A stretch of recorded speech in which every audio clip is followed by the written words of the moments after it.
Alors, j'ai changé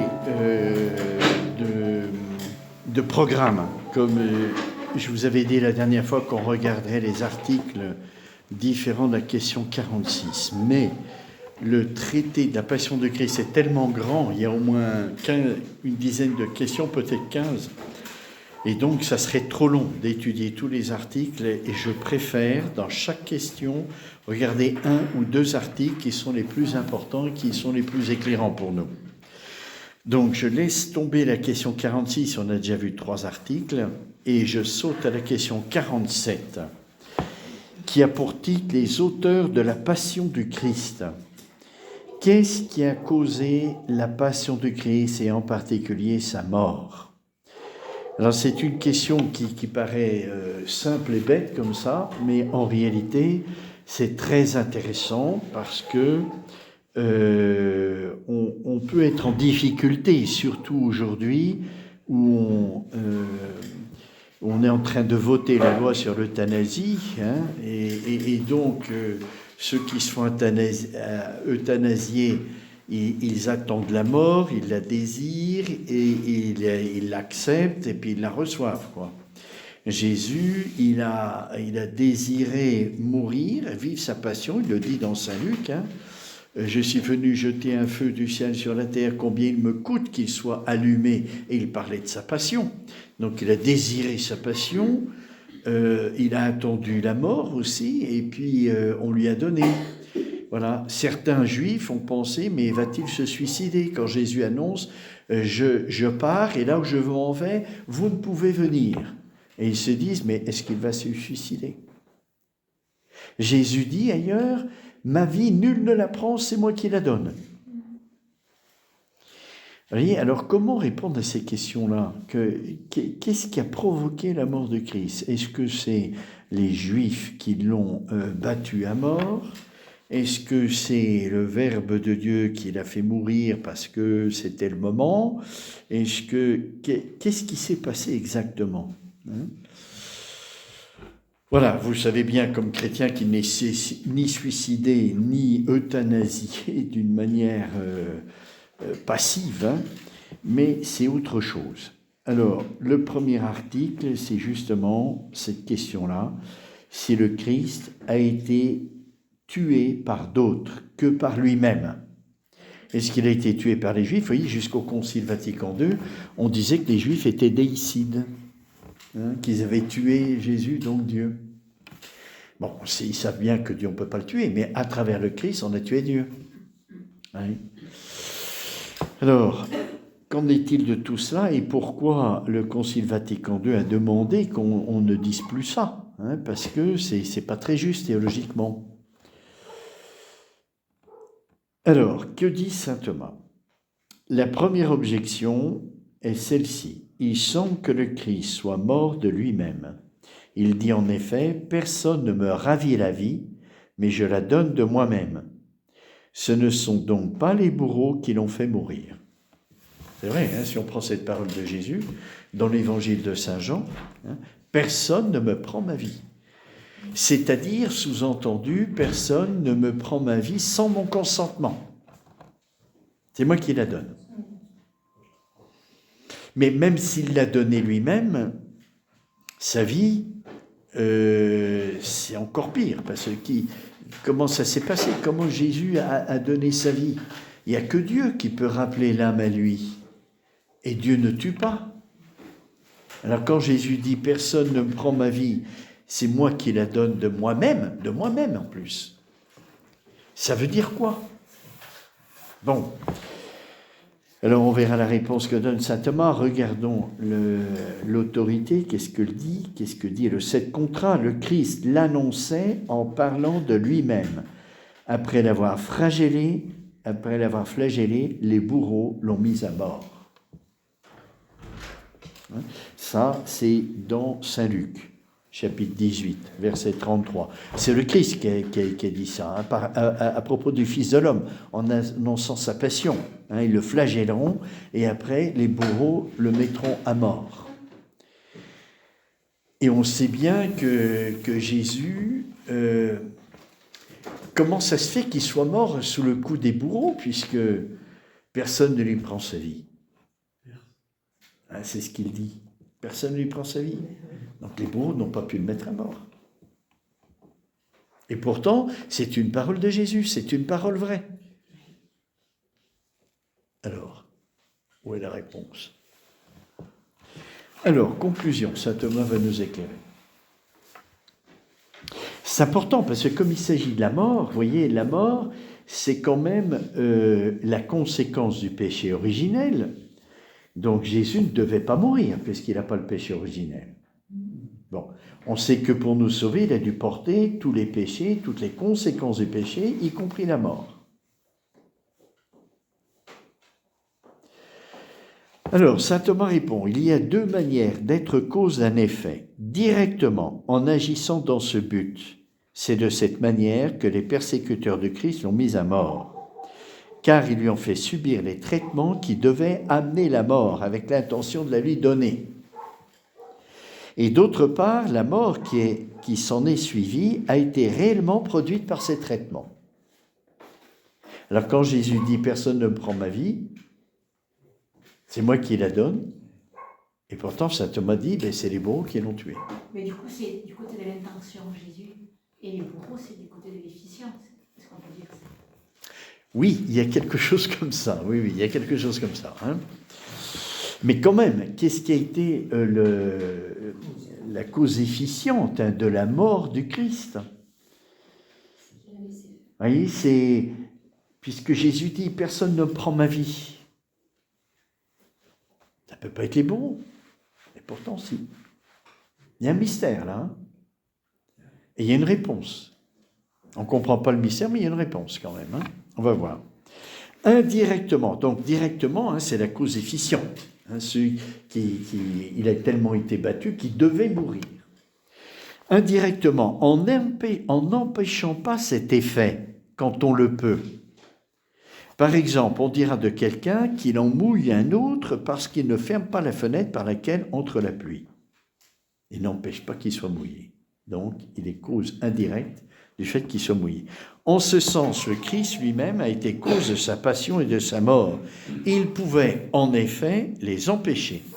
Tout d'abord parce qu'il était capable de réprimer ses adversaires de telle façon qu'ils ne voulussent pas ou ne puissent pas le mettre à mort. Vous vous rappelez quand Jésus est arrêté, hein, et qu'on lui demande « Qui cherchez-vous » Jésus dit « C'est moi, ils tombent tous à terre ».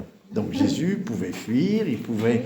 Et puis on sait qu'il a, comme Verbe incarné, le pouvoir habituel de faire des miracles. Donc il pouvait échapper. Il avait la capacité d'échapper à la mort. Hein. Donc il ne l'a pas empêché. Il s'est laissé prendre volontairement. Parce que c'est l'obéissance au Père. Le Père lui avait demandé, il l'a choisi lui-même, hein, de sauver l'humanité et de cette façon, la sauver de cette façon, par la passion. En second lieu, parce que son esprit avait le pouvoir de garder la nature de sa chair, de telle sorte qu'aucune blessure ne put l'abattre. Ça, c'est le mystère du Verbe incarné. Hein. La nature humaine du Christ subsiste dans le Verbe. Donc, ce n'est pas seulement l'âme humaine qui est la vitalité du corps du Christ, c'est le Verbe de Dieu. Hein. Et il pouvait empêcher les blessures de produire leur effet. C'est fou. Vous voyez, saint Thomas dit qu'au moment de l'incarnation, quand la nature humaine a été assumée par le Verbe, le Christ devait être glorifié. Et il y a eu un miracle pour qu'il ne soit pas glorifié, pour qu'il puisse être crucifié et nous sauver. Donc il y a eu un miracle permanent pour que la nature humaine du Christ ne soit pas glorifiée malgré l'incarnation. Par contre, cette nature humaine, elle est instrument du Verbe. Et elle peut, comme instrument du Verbe, faire des miracles. Et empêcher que les blessures suscitent la mort.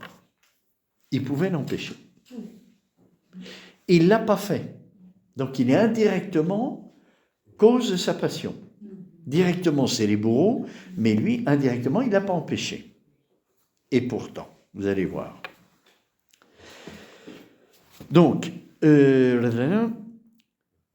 avait le pouvoir de garder la nature de sa chair de telle sorte qu'aucune blessure ne put l'abattre, car l'âme du Christ était unie au Verbe de Dieu dans l'unité de la même personne, ainsi que le remarque saint Augustin. Étant donné que l'âme du Christ n'a point repoussé de son propre corps, les coups qui lui étaient portés, mais a voulu que son corps succombât sous ses coups, on peut dire que le Christ a déposé sa vie et est mort volontairement, mais indirectement. Il n'a pas empêché que tous les coups des bourreaux portent leur effet propre, qui est sa mort. Alors, que veut dire Jésus quand il dit « Personne ne me prend ma vie, c'est moi qui la donne ». Ben, c'est justement ça, c'est qu'il n'a pas empêché. Donc c'est lui qui la donne, parce qu'il ne l'empêche pas. Il l'offre au Père, sa vie, volontairement.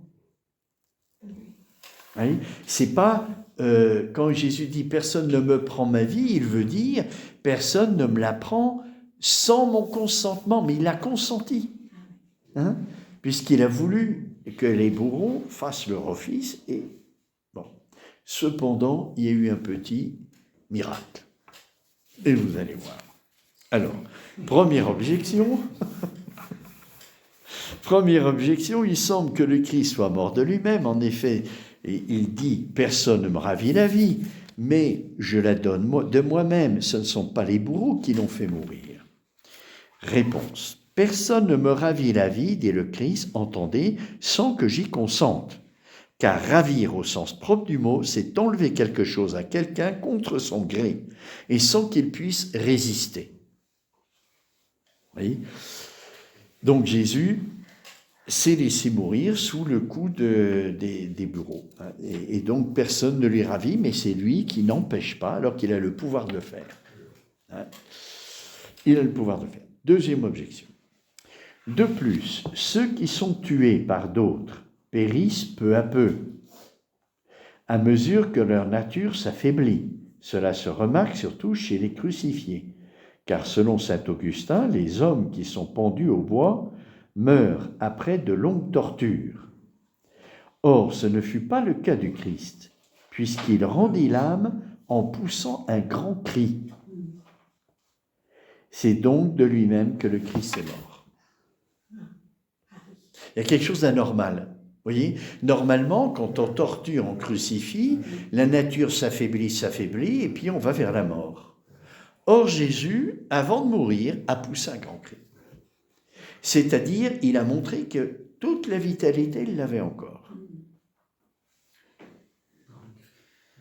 Alors, est-ce que les bourreaux l'ont fait mourir, puisqu'il avait encore toute sa vitalité? Non, c'est lui qui a décidé. C'est pour ça qu'on lui a percé le cœur. Ah, mais il était déjà mort. Il était déjà mort.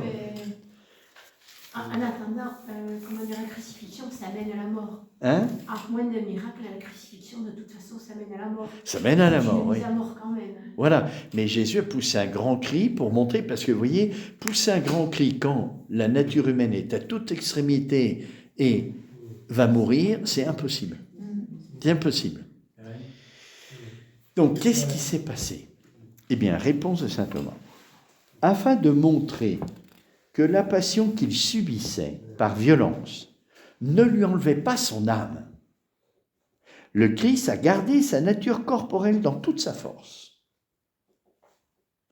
Aussi réduit à l'extrémité, a-t-il poussé un grand cri. C'est là un des miracles de sa mort. Vous voyez le centurion romain? Qu'est-ce qu'il a dit? Celui-ci était vraiment le Fils de Dieu. Pourquoi? Parce qu'il a compris. Il a compris que ce n'était pas normal qu'on crie comme ça quand on est toute extrémité.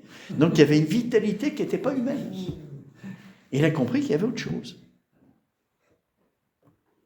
Vous voyez? Le centurion s'est converti à cause du cri de Jésus. Non pas le contenu du cri, j'ai soif, ou Père, entre tes mains, je remets mon esprit, mais parce qu'il a crié alors que c'était absolument anormal. Donc il a crié en vertu de quoi? en vertu du fait qu'il est le Verbe incarné, que sa nature humaine est instrument du Verbe, et qu'il pouvait à tout moment avoir cette vitalité comme il le voulait. Donc il a créé pour montrer qu'il y avait un mystère en lui qui n'était pas simplement une nature humaine. Et le centurion ne s'y s'est pas trompé. Il était intelligent, lui, il a remarqué ça. Il s'est dit, celui-ci était vraiment le Fils de Dieu. Alors, continue saint Thomas, le centurion qui se tenait en face, voyant qu'il avait expiré en jetant un grand cri, dit vraiment, cet homme était le Fils de Dieu. Vous voyez, il avait la capacité, comme Verbe de Dieu, d'empêcher que toutes les souffrances qu'il subissait lui donnent la mort. Il ne l'a pas empêché, mais à un moment donné, il a voulu montrer qu'il n'avait pas une nature humaine comme tout le monde, que c'était anormal qu'il crie au moment de mourir. Avec cette force, bien sûr. Troisième objection.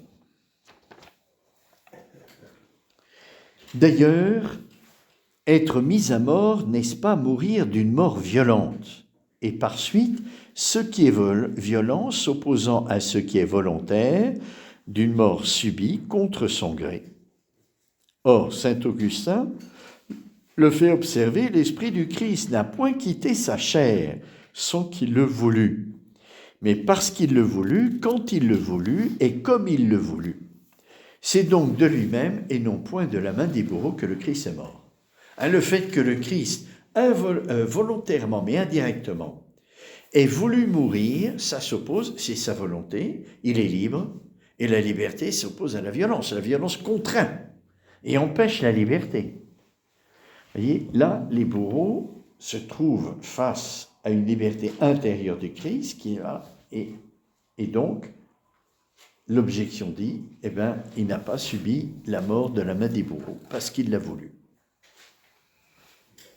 Réponse. En mourant, le Christ a subi la violence, et pourtant, il est mort volontairement. Les deux ne s'opposent pas. Si en effet la violence a été faite à son corps, elle n'a toutefois prévalu sur son corps que pour autant qu'il l'a lui-même voulu.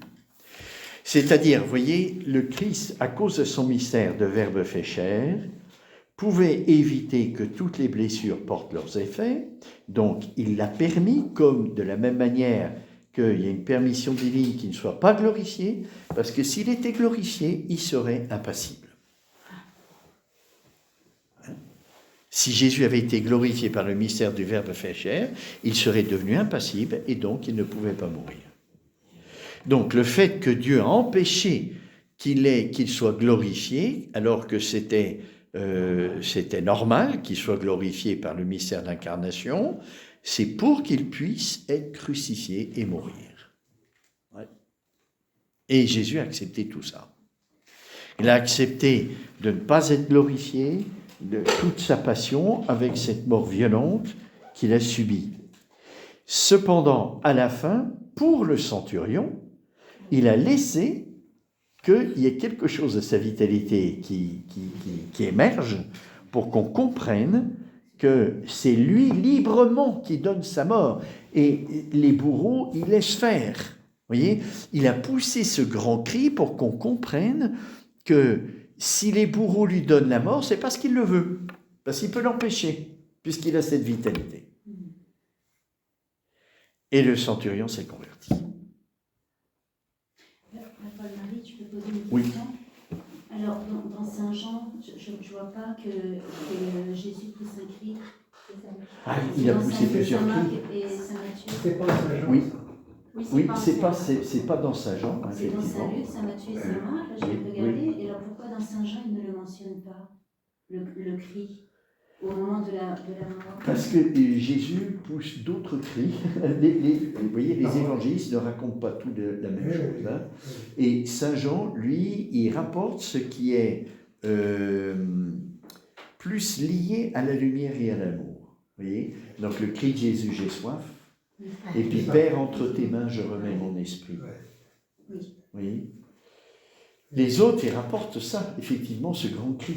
Ils parlent du centurion, les autres. Effectivement, les trois autres, ils parlent du centurion, mais Jean n'en parle pas Non. du centurion. Non, parce qu'ils ne peuvent pas tout raconter. Hein. Et C'est puis, bien. Oui, ils se complètent. oui, ils se complètent, tout à Un fait. ministère beaucoup plus large. Oui, Il faut laisser rien perdre aucun des quatre. voilà. Et puis ça a déjà été raconté. La théologie, vous voyez, elle ne se fait pas qu'à partir de Saint Jean, elle se fait à partir de tous les écrits, et pas seulement les évangiles, hein, aussi les lettres, les épîtres et tout ça. Donc, Saint Jean, il ne rapporte que certaines choses, vous voyez. La conversion du centurion, non, mais il raconte d'autres choses qui, oui, c'est plus relatif à la Vierge Marie pour Saint Jean. Hein. Le j'ai soif, Père, entre tes mains, je remets mon esprit. Bon, on pourrait, grâce à saint Thomas, quand Jésus dit Père, entre tes mains, je remets mon esprit, vous voyez, qu'est-ce que ça veut dire, je remets mon esprit? Oui, il décide. Vous voyez, parce que avec saint Thomas, on comprend que Jésus a la capacité de ne pas se laisser mourir par les coups des bourreaux, et donc s'il remet son esprit, c'est librement et volontairement. Vous voyez, sous le coup du bourreau parce qu'il le permet. Mais il aurait pu l'empêcher. C'est vraiment involontaire, c'est vraiment indirect, pardon. C'est volontaire mais indirect. Oui. Pour le coup de lance qui est dans Saint-Jean, par contre, on peut dire, parce que c'est des hommes habitués à être condamnés, Oui. pour eux, c'est pas normal qu'ils crient, c'est pas normal. Et du coup, est-ce qu'on peut pas dire que le soldat qui a percé, qui a envoyé la lance dans le cœur de Jésus, c'était comme pour se dire, ben, de toute façon, il peut pas faire du cinéma, il sera mort, quoi. Non, parce que Saint Jean dit, voyant, il était étonné qu'il soit déjà mort. C'était pas normal.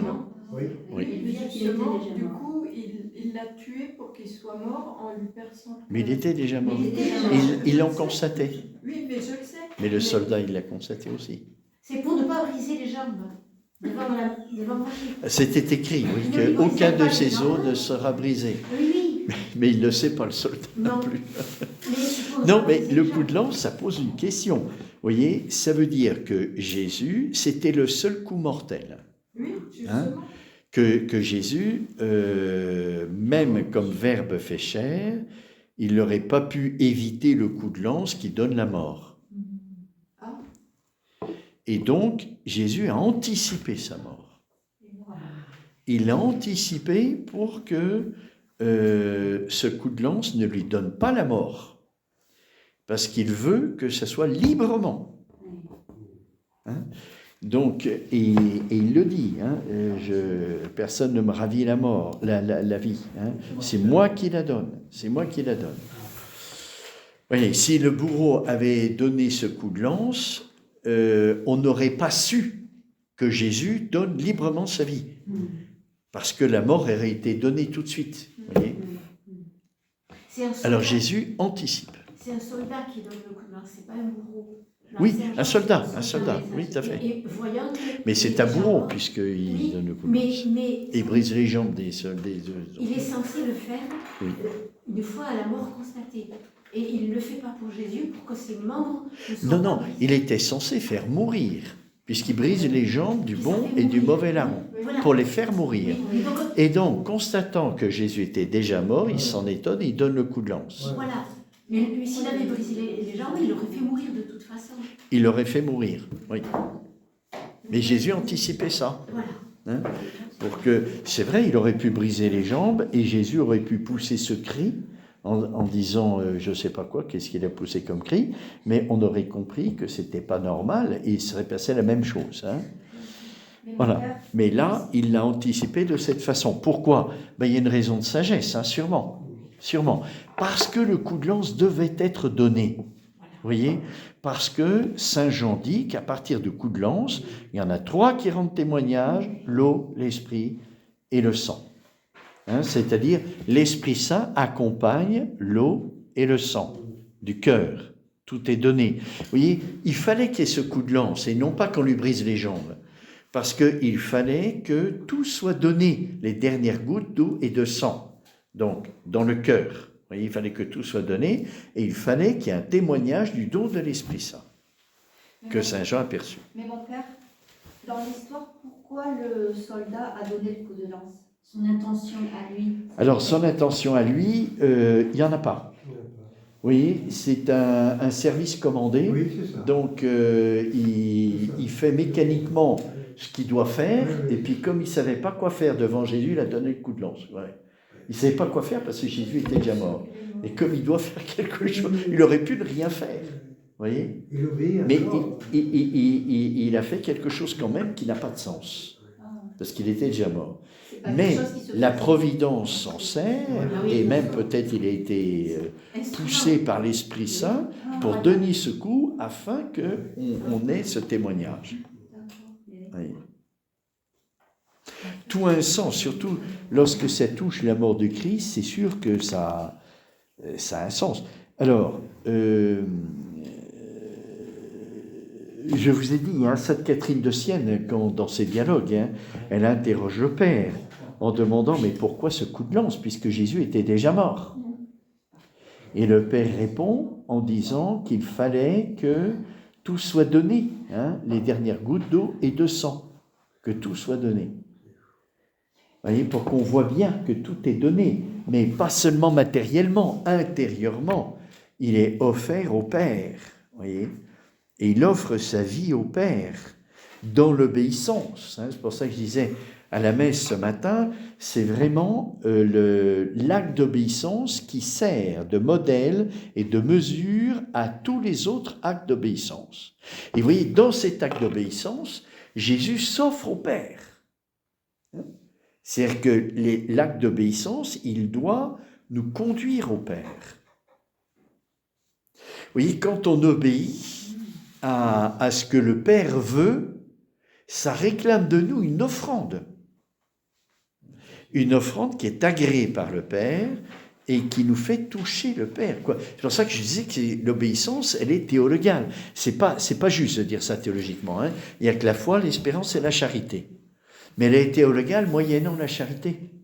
Elle nous conduit au Père. Vous voyez ?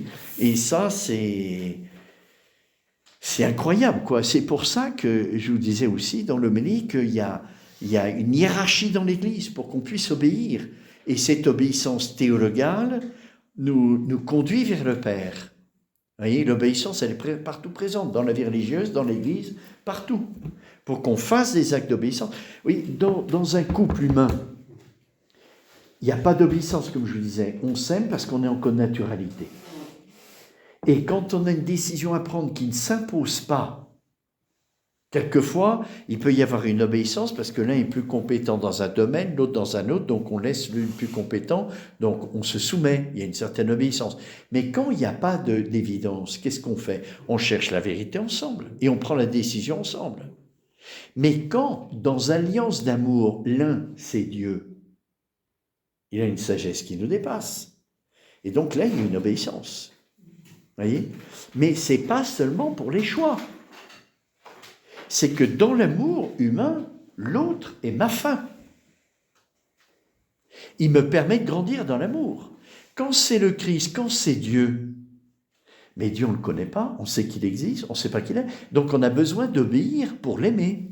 Parce qu'on ne sait pas. Il y a un des apôtres qui dit, mais où est le chemin à Jésus? Et Jésus dit, je suis le chemin, la vérité et la vie. C'est-à-dire pour aimer quelqu'un qu'on ne connaît pas, dont on ne fait pas l'expérience, parce que c'est Dieu, comment on fait? Eh bien, il y a l'obéissance. Si vous gardez mes commandements, vous m'aimez. Et Jésus nous dit le chemin, c'est ça. Et c'est pour ça qu'il y a l'obéissance partout, dans l'Église. Vous voyez, pour qu'on puisse aimer Dieu, parce que aimer Dieu, ça nous dépasse, c'est pas humain. On ne sait pas ce que c'est qu'aimer Dieu. C'est la charité. Et la charité est un mystère. On ne le touche pas du doigt, on ne l'expérimente pas. Alors comment on fait? Eh bien, Jésus nous le dit. Je suis le chemin, la vérité et la vie. Et le chemin, c'est ce que Jésus nous donne, c'est moi qui vous ai aimé le premier. Et comme l'amour divin, il est substantiel, quand Dieu nous aime, il est source de quelque chose. Donc il a été source de notre âme et il est source aussi de la grâce avec laquelle on aime Dieu. C'est un don de Dieu. Et l'Esprit Saint. Il faut les deux. Sinon, on ne peut pas aimer Dieu. Avec notre cœur humain, vous comprenez, on peut aimer qu'un homme, ce qui nous est naturel, on ne peut pas aimer Dieu. Ce n'est pas possible. On ne peut l'aimer qu'avec une capacité surnaturelle qui s'appelle la charité. Est-ce qu'on peut dire au niveau humain, dans la vertu de religion, on a une reconnaissance comme créature? Voilà, la vertu de religion, elle peut être humaine ou surnaturelle. Il peut y avoir une vertu de religion infuse et il peut y avoir le don de piété. Alors, la vertu de religion, elle est naturelle, c'est celui qui adore, comme un musulman, par exemple, qui n'aurait pas la grâce chrétienne, mais quelqu'un qui adore, il a la grâce chrétienne, sans savoir, mais quelqu'un qui adore Dieu, il peut le faire naturellement. Et il développe en lui, à force d'adorer, la vertu de religion, qui est une vertu morale, de la justice. Elle est dans la vertu de justice, la vertu de religion, parce que c'est normal d'adorer Dieu. Étant donné qu'il est source de mon âme, je lui rends ce qui lui appartient. Voilà, et j'adore Dieu en faisant ça. C'est-à-dire, je m'offre à lui, avec une valeur ajoutée qui est mon corps, qui vient de mes parents. Donc, je l'offre, c'est pas seulement mon âme, mais aussi mon corps. C'est pour ça qu'on se prosterne, pour associer le corps à l'acte intérieur de l'adoration. Voilà, donc cet article 1 qui est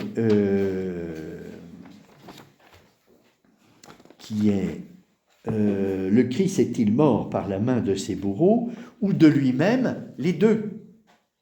Les bourreaux de façon efficace et le Christ de façon finale. Faire la volonté du Père. Donc laisser les bourreaux faire leur œuvre alors qu'ils pourraient l'empêcher. Et il anticipe sa mort justement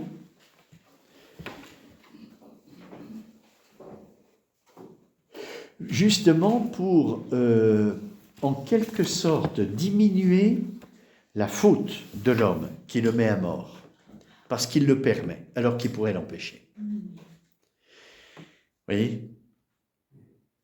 Donc c'est une ultime miséricorde du Christ, d'anticiper sa mort, pour diminuer la faute de l'homme qui le met à mort.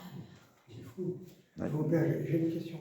Par rapport au Verbe et la gloire, Oui. vous disiez que la gloire du Christ, elle est cachée. Elle n'est pas présente, elle est empêchée. Elle est empêchée. Elle est empêchée. Dans les sommets de son âme, il l'a, la gloire, puisqu'il voit Dieu, dit saint Thomas. Saint Thomas dit qu'à cause du mystère de l'incarnation, dans les sommets de son âme, le Christ voit Dieu. Donc, les sommets de son âme sont glorifiés. Il le voit toujours. Ah oui, toujours. Oui, tout à fait. Donc elle est empêchée. Il la manifeste juste, par exemple, à la transfiguration. Oui, un peu, oui. Il manifeste quelque chose de sa gloire, oui. Tout à fait. Tout à fait. Oui. Et dans ces miracles, etc.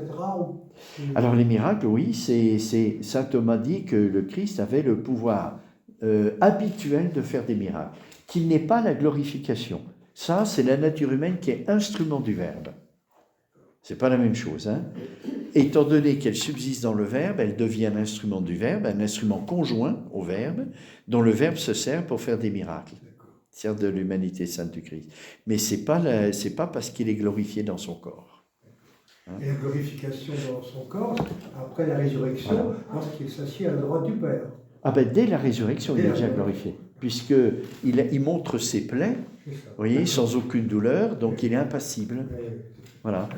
Il empêche Pierre, par exemple, de sombrer dans la mer lorsqu'il marche sur la mer. Ça, c'est un miracle. C'est pas parce que le Christ est glorifié, mais c'est parce qu'il a le pouvoir habituel de faire des miracles. Donc il a une action sur le corps humain par ces miracles. Oui. Alors, l'article 2. Quel est le motif qui l'a poussé à se livrer à la passion? Pourquoi? On a vu donc que le Christ n'a pas empêché, donc c'est indirectement et volontairement qu'il se livre à la mort.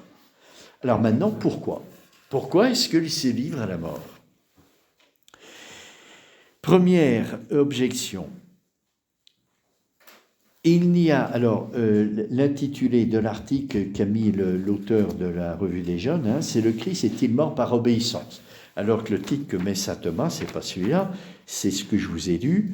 Par quel motif lui-même s'est livré à la passion. Hein.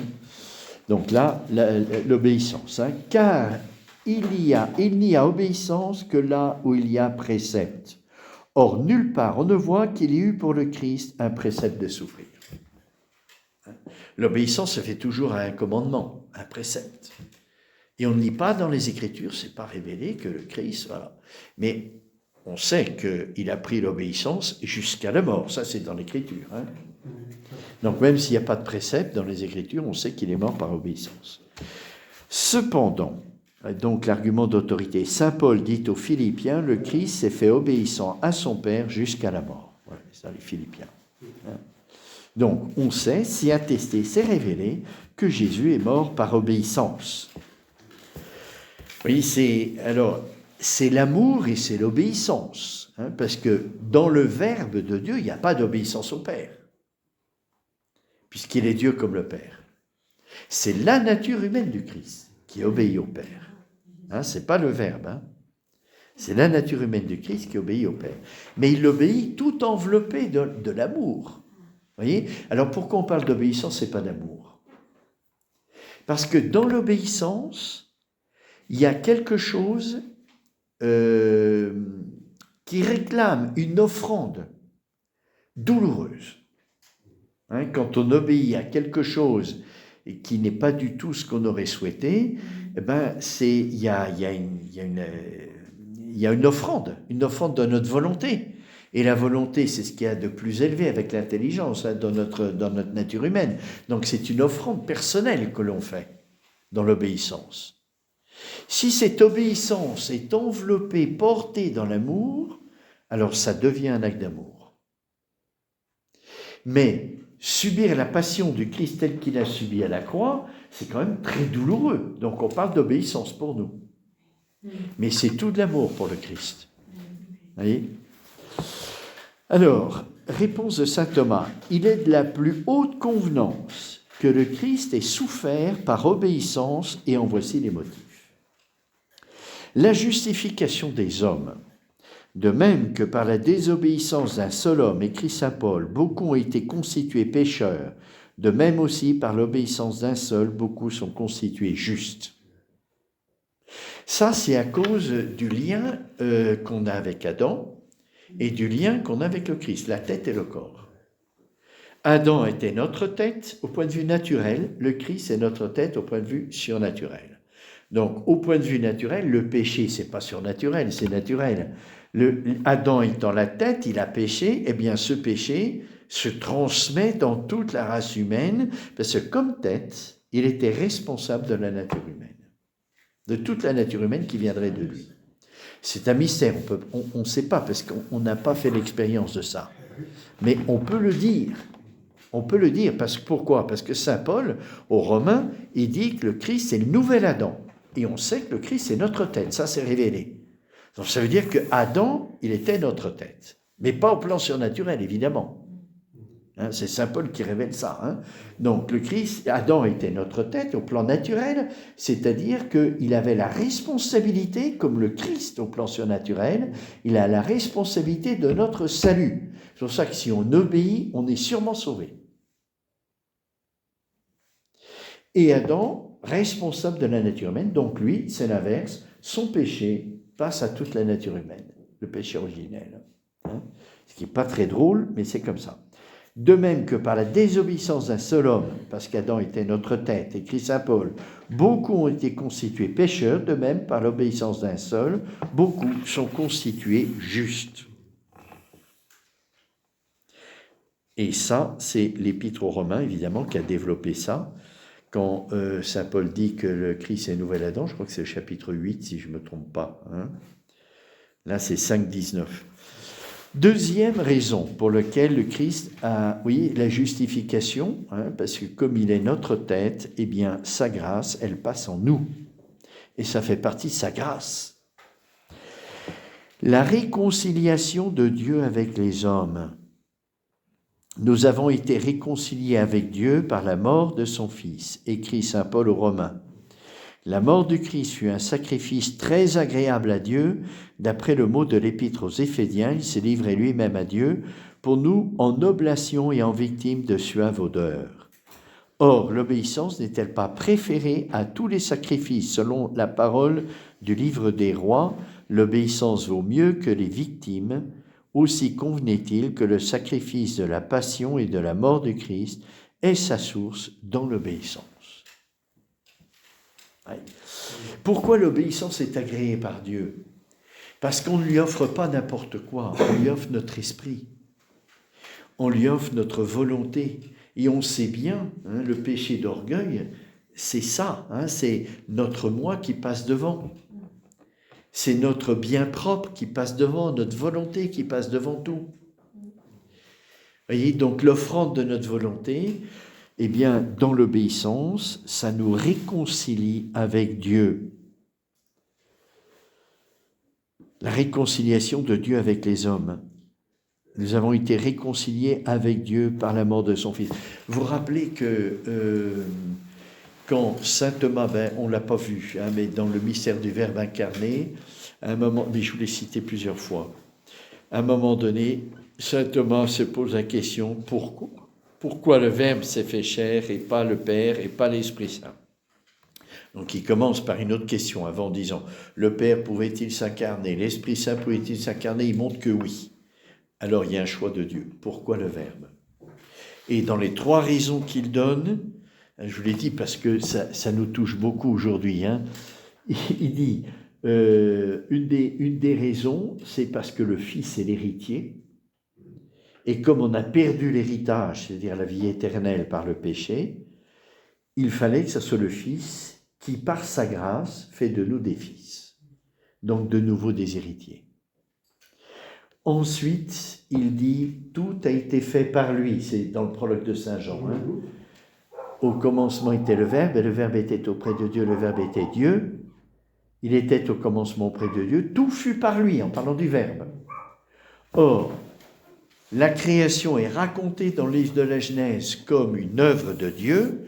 Quand une œuvre est abîmée, eh bien, il vaut mieux que l'auteur de l'œuvre la répare. Il la réparera mieux que n'importe quel spécialiste. Si tout a été fait par le Verbe, il fallait que ce soit le Verbe qui restaure l'œuvre de Dieu. C'est la deuxième raison. Et la troisième, il dit, parce que le Verbe est la sagesse et que tout péché de l'homme est un excès de science par rapport à la sagesse. Un excès de science. Vous voyez, la science de l'homme, ça vient de l'homme, et l'homme aime beaucoup la science. Ça vient de lui. Vous voyez, et la sagesse, ça vient de Dieu. Et l'homme n'aime pas beaucoup ce qui lui est donné, mais qui ne vient pas de lui. Alors, la sagesse de Dieu, on le voit aujourd'hui. La science qui permet de faire la guerre avec des armes ultramodernes, avec des robots, on se massacre, vous voyez. Et la sagesse, c'est autre chose. C'est le fruit de la sagesse, c'est la paix. Parce que la sagesse, c'est ordonné. Et le fruit de l'ordre, c'est la paix, chacun à sa place. Voyez. L'excès de la science sur la sagesse. Voilà, alors la réconciliation avec Dieu, de Dieu avec les hommes, nous avons été réconciliés avec Dieu par la mort de son Fils. Cette sagesse de Dieu qui s'exprime dans la mort.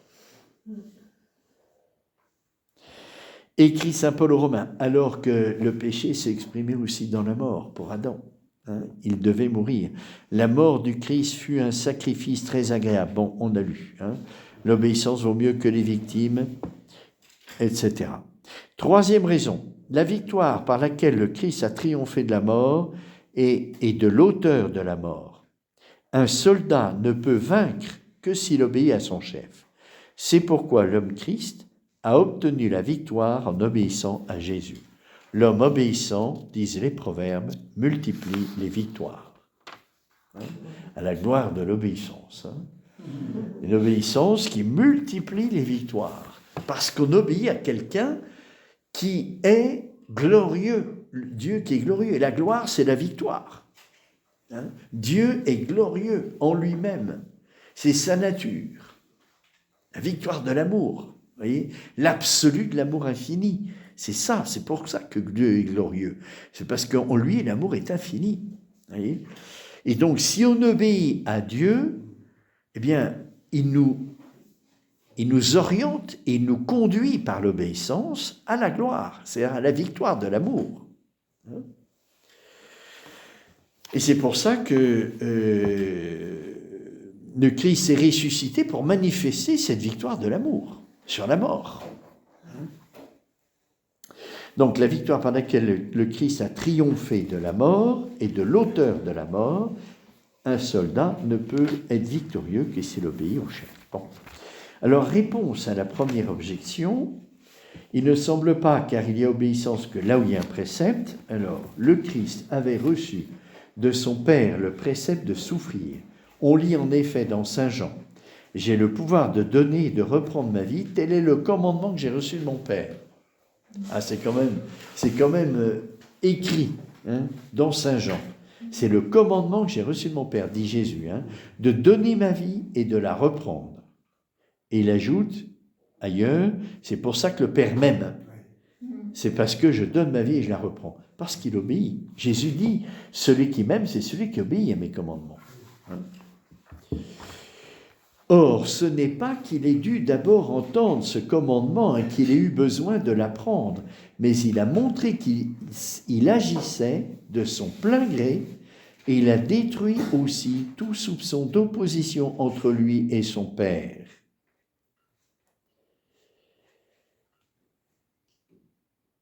Alors, voyez, là, saint Thomas explique quand Jésus dit « tel commandement que j'ai reçu de mon Père ».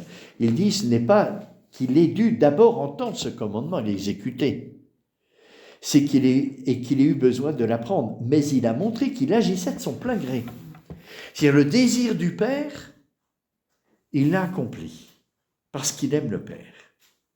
Mais pour la nature humaine du Christ, c'est comme une obéissance.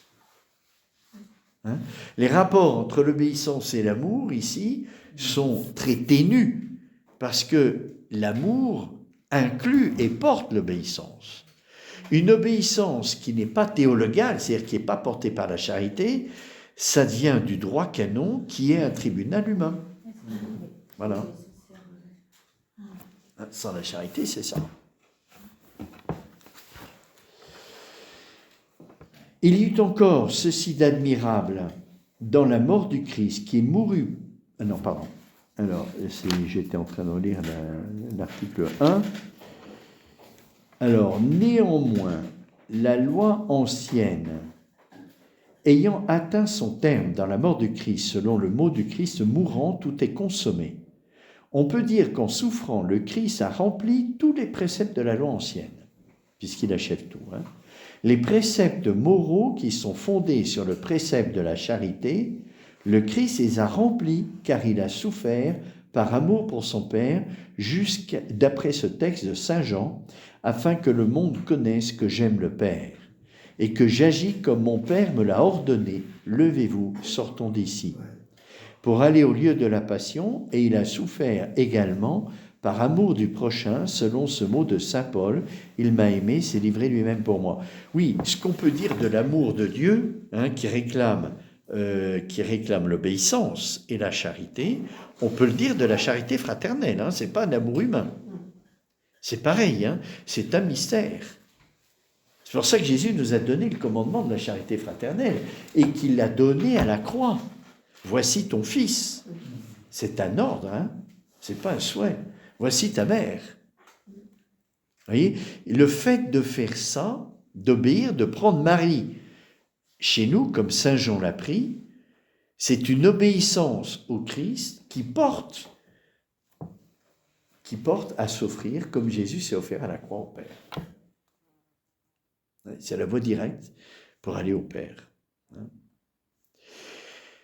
Quant aux préceptes cérémoniels de la loi qui sont surtout ordonnés aux sacrifices et aux oblations, le Christ les a remplis par sa passion. Car tous les anciens sacrifices étaient des figures de ce vrai sacrifice que le Christ a offert en mourant pour nous. Aussi est-il dit dans l'Épître aux Colossiens que personne ne vous juge sur la nourriture ou la boisson ou à cause des jours de fête ou des néoménies, choses qui ne sont que l'ombre des futurs, tandis que le Christ en est le corps. En ce sens que le Christ leur est comparé comme le corps à l'ombre. Les préceptes judiciaires de la loi qui sont surtout ordonnés à satisfaire pour ceux qui ont subi des dommages, le Christ les a aussi remplis par sa passion, car, comme le chante le psalmiste, ce qu'il n'avait point pris, il l'a rendu, permettant qu'on le cloue à l'arbre à cause du fruit que l'homme avait enlevé de l'arbre du paradis, contrairement au précepte de Dieu, cueillir le fruit de l'arbre. Et troisième objection, c'était la charité est une vertu plus excellente que l'obéissance. Or, d'après saint Paul, c'est par charité que le Christ a souffert. Marcher dans l'amour, écrit-il aux Éphésiens, comme le Christ nous a aimés et s'est livré lui-même pour nous. La passion du Christ est donc attribuée plutôt à la charité que à l'obéissance. Alors on va voir les rapports de la charité et de l'obéissance. Que dit saint Thomas? Réponse. C'est pour la même raison que le Christ a souffert par la charité et par obéissance. La même raison, la même motivation. Les préceptes de la charité, il les a accomplis par obéissance. Et il a été obéissant par amour pour le Père qui donnait ses préceptes. Donc charité. Comment? Donc charité. Donc la charité, oui, tout à fait, tout à fait. Si Jésus a obéi au Père, c'est parce qu'il l'aime. Voilà. Et l'amour. Tout ça, et oui, c'est l'amour qui commande. Sauf que pour nous, c'est pas toujours l'amour. Parfois, on n'est pas conduit par l'amour pour aller faire oraison alors qu'on a envie de dormir ou qu'on n'est pas disposé à ça. Alors, on vit de l'obéissance et Jésus nous dit, ça, c'est la charité surnaturelle. Celui qui m'aime, c'est celui qui obéit à mes préceptes. Et voilà. Eh bien, écoutez. Est-ce que dans la passion, quand même, Comment? est-ce que dans la passion, il y a quand même pas la notion que c'est l'incarnation humaine qui va jusqu'au bout? C'est-à-dire qu'il accepte de prendre avec lui tous ceux qui sont au plus bas, ceux qui ont été rejetés, ceux qui ont été injuriés, Bien sûr, ceux il a qui ont pris. été considérés. Est-ce que c'est pas justement ce type de mort accepté, c'est pas pour donner le signe qu'il emmène tout le monde? Jésus, dans sa nature humaine, représente tous les hommes. Et donc jusqu'au plus petit, le plus méprisé, qui sont considérés par les hommes comme des moins que rien, il a assumé la pauvreté du dernier des derniers en étant crucifié sur la croix. On peut dire ça, oui, que c'est l'incarnation qui va jusqu'au bout. Il assume toute la pauvreté, de toute la misère de l'humanité. Il s'est incarné jusque-là. Alors,